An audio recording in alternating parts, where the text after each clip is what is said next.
चलिए बच्चों शुरू करते हैं आज डिफेक्ट्स इन सॉलिड्स पार्ट 5।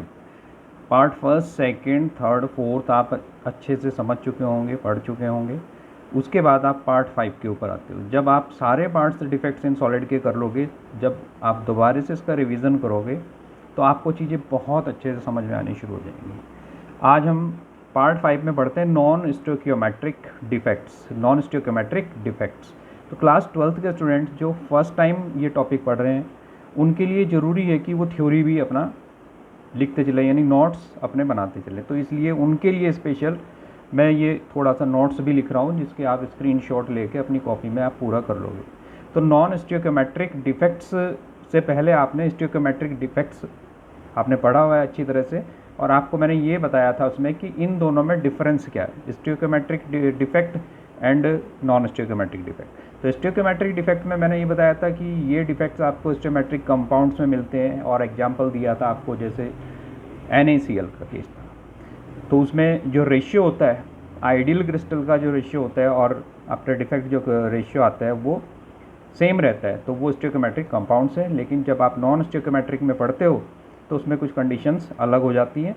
तो अब हम जैसे नंबर 1 पॉइंट देखते हैं कि ये कौन से कंपाउंड्स शो करेंगे। जैसे आयरन ऑक्साइड है यहाँ पे, तो फर्स्ट पॉइंट लिखा हुआ हमने, non stoichiometric behaviour is most commonly found for transition metal compound. ये ट्रांजिशन मेटल कंपाउंड्स में ये बिहेवियर ज़्यादातर देखने को मिलता है। फॉर एग्जांपल FeO, ZnO, इसके अलावा भी मिलते हैं NaCl में, लेकिन ज़्यादातर ये आपको इन्हीं कंपाउंड्स में मिलेगा।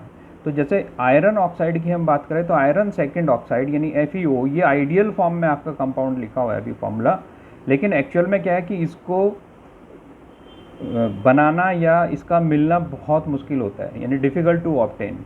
और FeO का जो रेशियो दिख रहा है 1:1 दिख रहा है, तो 1:1 का रेशियो इसमें नहीं होता। इसकी एक रेंज होती है Fe.93O टू Fe0.96O, इस रेंज में ये मिलता है।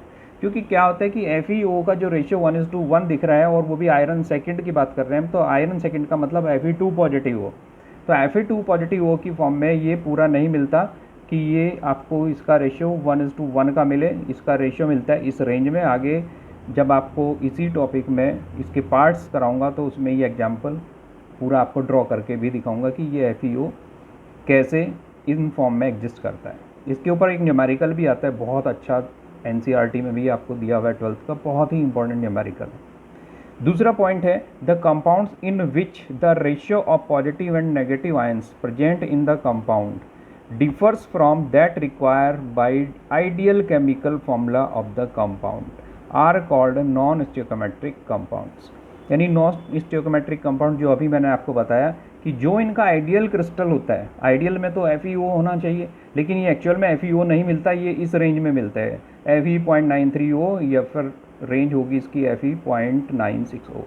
तो इस तरह के जो कंपाउंड्स होंगे वो आपका स्टोइकियोमेट्रिक कंपाउंड्स होंगे। यानी FeO आप कह सकते हो कि यहाँ पे FeO को इस कंडीशन में देख के आप कि इसकी रेंज इतने से इतने है, ये क्या है, नॉन स्टोइकियोमेट्रिक कंपाउंड है।